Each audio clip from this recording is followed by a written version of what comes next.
안녕하십니까. 암호화폐 정보를 전달해 드리는 닥터 비트맨입니다. 네, 주말의 시작 토요일도 슬슬 마무리되고 있습니다. 어떻게 오늘 하루 잘 보내셨나요? 네, 이제 어제까지만 해도 높은 상승세를 보여주던 비트코인의 가격이 현재는 숨고르기를 하는 듯 보이고 있습니다. 더욱더 높은 곳을 가기 위한 에너지 모으기, 기모으기라고 생각을 하고 싶은데요.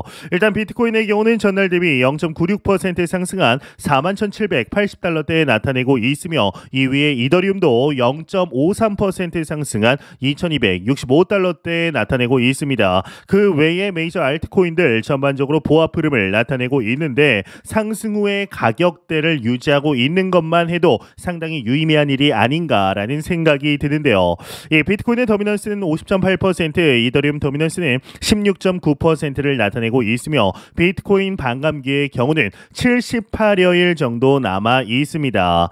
네, 이제 다가오는 2월 설날이 다가오고 있습니다. 이 설날이 다가오면 설레기도 하지만 마음 한켠에 이 부담도 생기기 마련입니다. 이제 2월 10일부터 시작되는 설날, 이 사랑하는 가족들, 친척들에게 안부 인사를 드려야 하는데 조금은 부담이 자연스럽게 되죠. 그래서 이번에 선물용으로 부담스럽지는 않지만 받는 사람이 느끼는 감정은 너무 좋은 것 받은 것 아닌가 싶은 생각이 드는 상품을 가져왔습니다. 이제 보자마자 이거다라는 생각이 드실 것 같은데요. 바로 산양산삼입니다. 이 링크는 고정 댓글창에 남겨 놓았는데요. 이 정다운삼과 닥터 비트맨 채널이 파트너십을 맺어서 판매가 18만 9천 원 산삼을 구독자분들께 63% 할인된 6만 9천 원에 제공해 드릴 수 있게 되었습니다.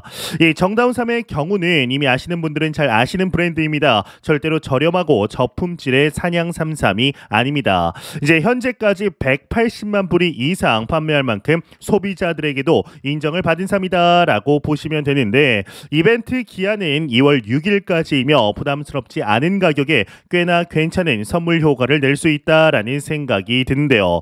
이 포장 또한 고급 한집 박스로 포장이 되어 배송이 됩니다. 포장부터가 선물하기 딱 좋은 것 같은데 이번 설날 선물 걱정을 덜으셨으면 좋겠습니다. 네, 현재 크립토 마켓이 나쁘지 않은 상황 속에 비트코인의 하락세를 촉발했던 원인이죠. 그레이스케일의 현물 ETF, 이 GBTC에서 자금이 빠져나가는 속도가 현저하게 느려진 것이 포착이 되었습니다. 이 비트맥스 리서치에 따르면 상장 후 11일째 GBTC 자금 유출은 2억 5,510만 달러였습니다. 이는 하루 유출액으로는 가장 적은 수치라고 할 수가 있는데 이날 GBTC 거래량은 6억 4,900만 달러였는데요. 이 비트코인 현물 ETF 전체 거래량은 16억 6,140만 달러, 신생 9개 ETF 거래량은 10억 1,240만 달러를 기록하게 됩니다. 이 거래량에서는 신생 9, 즉 새롭게 승인받은 현물 ETF가 GBTC를 앞지르게 된 것인데요. 이는 자금 유출 속도가 느려진 것을 반영하는 모습이라고 볼 수가 있습니다. 이 GBTC 자금 유출이 눈에 띄게 둔화되면서 비트코인 상승 기류에 힘을 보태고 있는 것이죠. 이 비트코인이 장중 42,000달러를 일시 돌파하는 모습 또한 보여주었는데요. 한편 블랙록 ETF는 신생 9 중에 처음으로 자금 유입 20억 달러를 기록하기도 하였는데 이러한 비트코인의 반등세에 낙관론도 힘을 얻는 모습들이 보이고 있습니다. 이 암호화폐 애널리스트이자 트레이더인 알리 마르티네즈는 톰 디마크 시퀀셜 지표가 강세를 보이고 있다라면서 비트코인이 랠리를 준비하고 있다라고 진단을 했습니다. 일봉 차트에서 TD 시퀀셜 지표가 매수 신호를 보였으며 비트코인이 100일 이평선인 약 36,500달러 위에서 포지션을 유지한다면 4550달러를 넘어 43,000달러까지 상승할 수 있다라고 말하게 된 것인데요.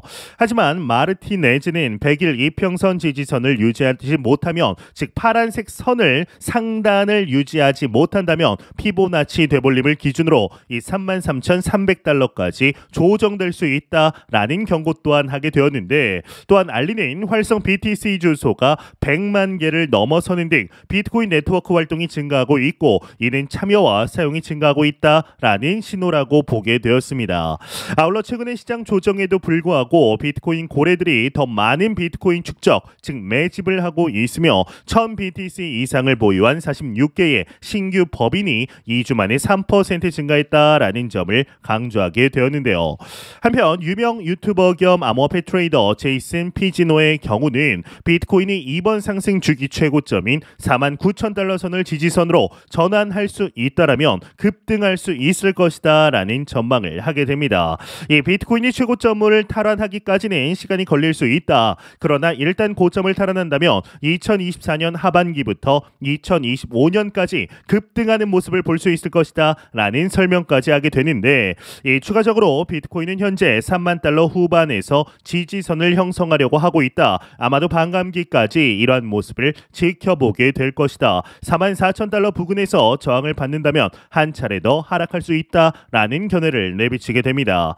현재 크립토 마켓 상황이 나쁘지 않은 상황 속에 다가오는 3월 미 연준 FOMC를 통해서 기준금리 인하가 이루어질지에 대한 분석들도 나오고 있는데요. 이의 내용을 가져와 보았습니다. 한번 자세한 내용 같이 보도록 하겠습니다. 네, 헤드라인을 한번 보도록 하겠습니다. 헤드라인을 보게 되면 CME 패드워치 연준 3월 기준금리 인하 가능성이 47.2%, 전문가들은 5월에서 6월 예상하고 있다. 헤드라인이 장식이 되고 있습니다. 네, 1월 26일 시카고 상품거래소 CME 그룹의 패드워치 에 따르게 되면은 오전 6시 30분 현재 시점 미 연준이 오는 31일 열리는 FOMC 회의에서 기준금리를 동결할 확률이 97.4%에 달했다고 합니다. 오는 3월에 금리를 동결할 가능성은 51.6%, 금리를 인할 가능성은 47.2%를 각각 기록하게 되는데, 이 뉴욕 증시 전문가들은 대체로 연준이 5월에서 6월부터 이제 금리를 인할 것으로 예상하고 있다고 합니다. 이 카슨 그룹의 손우 바기스 매크로 전략가는 연준은 더 강한 경제 성장이 인플레이션을 부추길 것이라고 걱정할 필요가 없다. 왜냐하면 그렇지 않기 때문이다라며 우리는 연준이 5월을 시작으로 올해 0.25%포인트씩 4회 금리를 인할 것으로 예상하고 있다라는 언급을 하게 되는데요. 이 블루칩 데일리 트렌드 리포트의 레리 텐타렐리 기술적 분석가는 마켓 워치를 통해 강한 GDP 성장률과 고용 지표를 고려할 때 첫 금리 인하는 5월에서 6월이 될 것이라며 일자리와 경제 지표가 다소 누그러지고 인플레이션이 계속 빠르게 하락한다면 3월 인하 가능성이 커질 수 있으나 지금은 기본 시나리오가 아니다라는 언급을 하게 됩니다. 네, 이제 올해 FOMC의 경우는 이제 다가오는 1월 30일, 31일 양 일간 첫 번째로 열리게 됩니다. 이제 한국 시간으로는 2월 1일 새벽에 열리게 되는데 2024년 첫 기준금리가 발표가 되는 거죠. 이제 올해가 2024년이 금리 인하의 원년이 될 것이라는 게 시장의 공통적인 전망이지만 그 시기는 아쉽게도 갈수록 조금씩 늦어지고는 있습니다. 이제 현재 미국 기준금리는 5.25에서 5.50%입니다. 지난해 7월 25bp 인상 후에 3회 연속 금리를 동결하게 되었는데요. 이 시장에서는 이번 주 개최되는 FOMC 회의에서도 동결을 예측하고 있죠.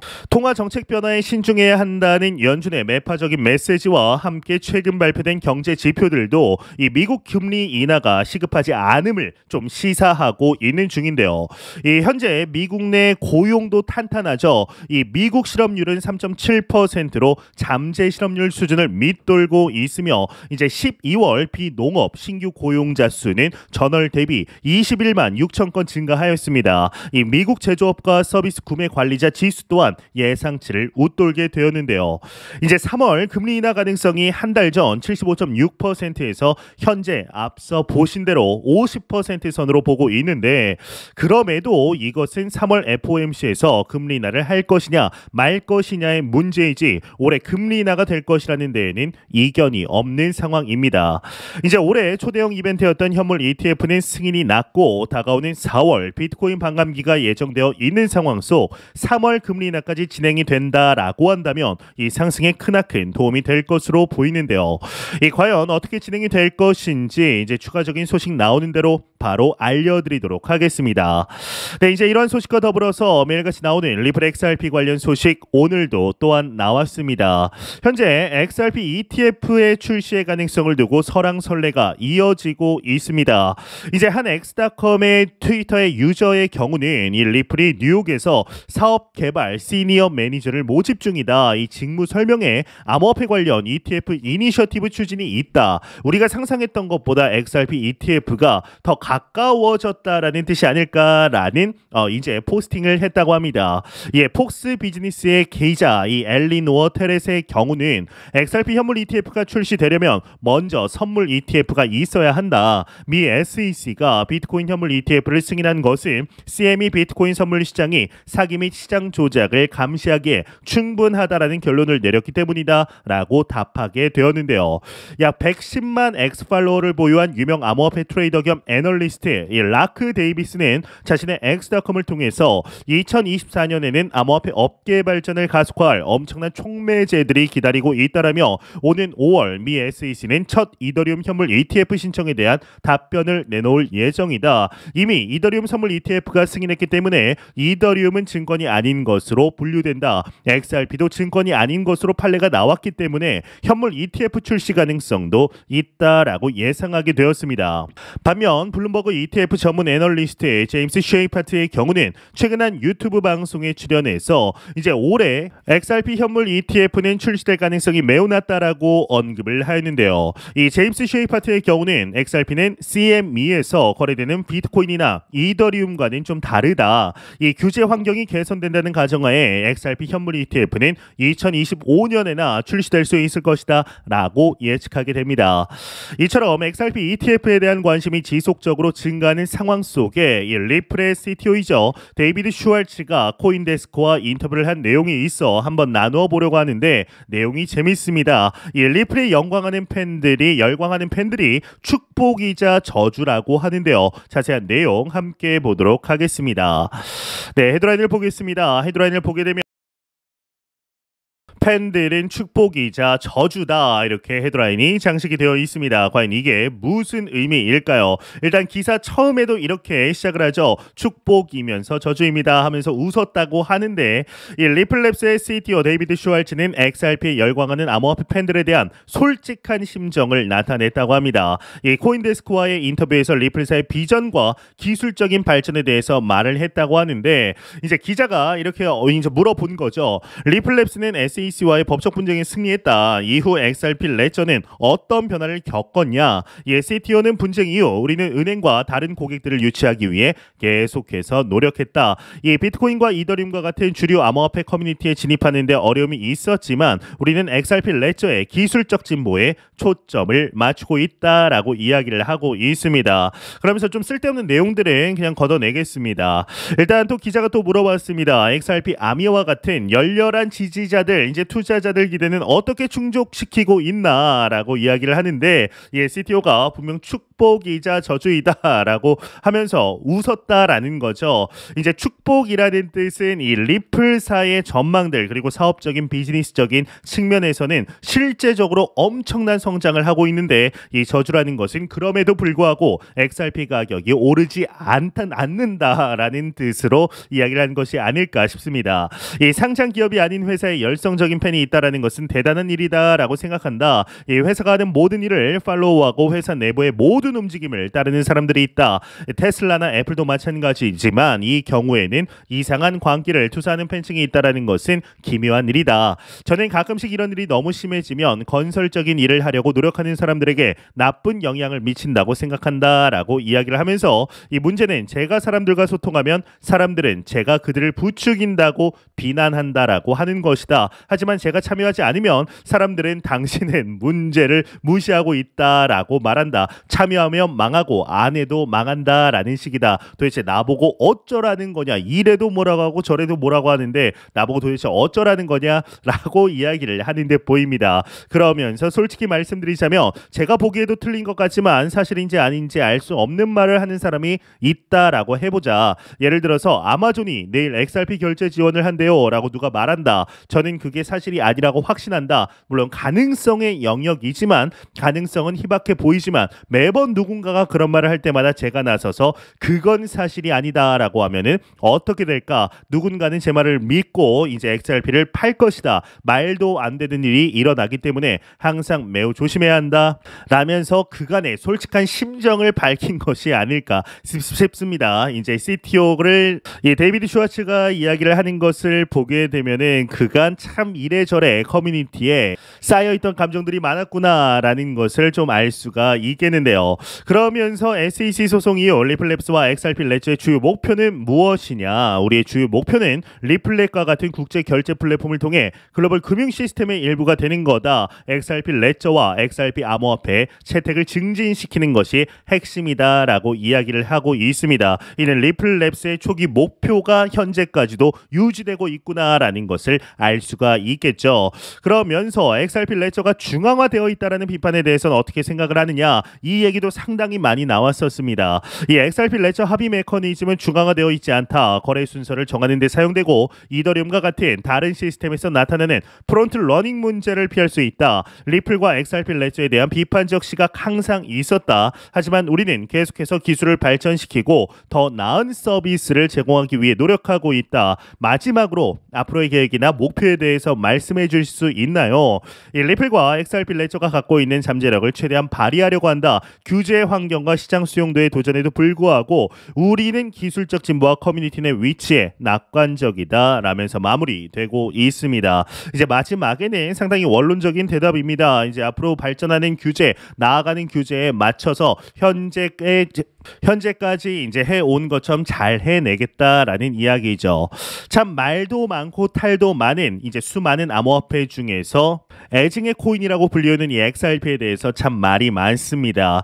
참 가격만 보게 되면은 아쉬움이 남을 수밖에 없다라고 생각이 들지만 이제 여러분들도 잘 아실 것입니다. 여태까지 XRP를 들고 있으신 분들이 애증이라고 부르는 이유가 다 있는 것이죠. 이제 리플랩스가 하는 모습들을 보게 되면 이제 당장 상장해도 상장이 아니라 이 성장을 하고 상승을 하고 정말 비트코인 XRP의 가격이 $10가 돼도 이상하지 않을 것 같은데 리플랩스의 사업적인 확장과 XRP의 가격은 따로 노니까 참 답답한 겁니다. 그렇다고 뭐 또 추가적인 매수를 하자니 기회비용 다른 알트코인들 비트코인이 오르는 거 보면은 배 아프고 그렇다고 내가 가지고 있는 XRP를 팔자니 내가 팔면 뭔가 오를 것 같은 그런 계륵이다라고까지 이제 불리우는데요. 이제 다가오는 불장의 주인공 XRP가 될 것이라는 이야기들 상당히 많습니다. 과연 앞으로 어떠한 퍼포먼스를 보여주게 될 것인지 우리가 충분히 기대해보아도 좋지 않을까라는 생각이 듭니다. 네, 공포탐욕 지수 한번 보도록 하겠습니다. 이제 전날 대비 6포인트 상승한 55포인트 기록하면서 다시금 중립에서 탐욕 단계로 넘어왔습니다. 이 지수는 0이면 공포, 100이면 낙관을 의미하게 되죠. 네, 현재 이제 중국의 경제 상태가 좀 심각하다라는 이야기들이 많이 나오고 있습니다. 과거와는 전혀 다른 양상으로 흘러가고 있다라고 하는데 이 중국 정부가 급히 금융시장 부양을 위해 자금을 투입한다라는 소식들이 나오고 있는 것이죠. 이제 또 다른 소식이 또 나왔는데 이 중국 당국이 헤지펀드의 지수 선물 공매도 자제를 비공식적으로 요청했다라는 겁니다. 이 중국이 자국 증시를 끌어올리기에 전전긍긍하는 모습이 계속해서 보이고 있는 것인데요. 한때 위안화가 달러를 좀 대체할 거라던 장밋빛 전망이 조금은 무식이 아니죠. 이제 무색해지는 소식입니다. 이 중국 글로벌 기업들이 상당히 약진을 보이고 있는 것이 사실인데 이 미국이 가만히 있을 리가 없습니다. 이 원래 미국은 두 번째 국가를 찍어 누르기에 달인입니다. 이 대표적으로 일본의 플라자 합의를 들 수가 있는데 이후 중국은 지금까지 경제 침체에 늪에서 제대로 나오지 못하고 있습니다. 요즘 조금 살아나나 싶은 정도이죠. 이 중국은 작년부터 실업률 발표를 또한 아예 하고 있지 않습니다. 상해 종합지수는 3년 차트를 보면 절망스러울 정도의 모습을 보이고 있습니다. 중국 인민은행장은 2월 5일부터 지급 준비율을 0.5% 인하하겠다라고 발표까지 하고 나섰습니다. 이 말은 이제 본격적으로 돈을 풀겠다라는 말입니다. 좀 이상합니다. 2022년 전 세계 국가들이 긴축을 할 때 중국 정부는 돈을 풀었습니다. 그때도 돈을 풀었던 겁니다. 이렇게 되면 위안화 절하가 필연적으로 올 수밖에 없게 됩니다. 예, 지금 중국 부자들은 과연 무슨 생각을 하고 있을까요? 가만히 앉아서 내 자산 가치가 하락하는 것을 지켜볼 리가 없습니다. 어떻게든 자국에 있는 자산을 안전하게 외부에 빼돌 수 있는 방법을 찾을 겁니다. 그 유일한 방법이 바로 비트코인입니다. 이 비트코인은 더구나 현물 ETF 승인으로 사실상 미국의 자산이 되었다라고 할 수 있겠습니다. 전 세계 증시가 죽을 쓰는데 미국 증시만 오르는 기현상이 벌어지고 있는 즉 중국 부자들이 비트코인을 어떻게든 사들이기 위해 방법을 찾을 겁니다. 어떻게 어떻게 살 수 있을까요? 요즘 홍콩에서는 하드 월렛끼리 비트코인을 거래하는 경우가 늘었다고 하죠. 현재 중국 본토에서는 채굴이 이루어지고 있습니다. 그렇다면 이렇게 채굴된 비트코인이 어디로든 이제 유통되고 있다라는 뜻인데 부자들은 비트코인을 더 간절히 원하게 될 것이고 비트코인을 통해 자산 가치 하락을 해칭할 수밖에 없습니다. 이 변화가 매우 크게 일어나고 있습니다. 이런 시기에 자산의 급변동은 필연적입니다. 하지만 수요가 계속 늘고 있습니다. 이것이 바로 핵심인데요. 현재 우리는 너무나 좋은 시기 속에 실제적인 투자 이어가고 있습니다. 매 영상 말씀드리지만 절대로 단기적인 시각으로 이 시장 바라보지 마시고 장기적인 시각으로 또한 오랜 시간 동안 함께할 수 있는 여유 자금을 통하여 투자를 진행하시길 진심으로 바라보도록 하겠습니다. 네, 제가 준비해온 소식은 여기까지입니다. 영상이 도움이 되셨다면 구독과 좋아요 그리고 광고 한 편만 처음부터 끝까지 시청 부탁드립니다. 이 채널은 오직 광고 수익으로 운영이 되게 됩니다. 항상 영상 시청해 주시는 시청자분들, 구독자분들 너무나 감사드립니다. 오늘 남은 시간 잘 마무리하시길 바라면서 저는 더욱 도움이 되는 영상으로 찾아뵙도록 하겠습니다. 지금까지 닥터 비트맨이었습니다. 감사합니다.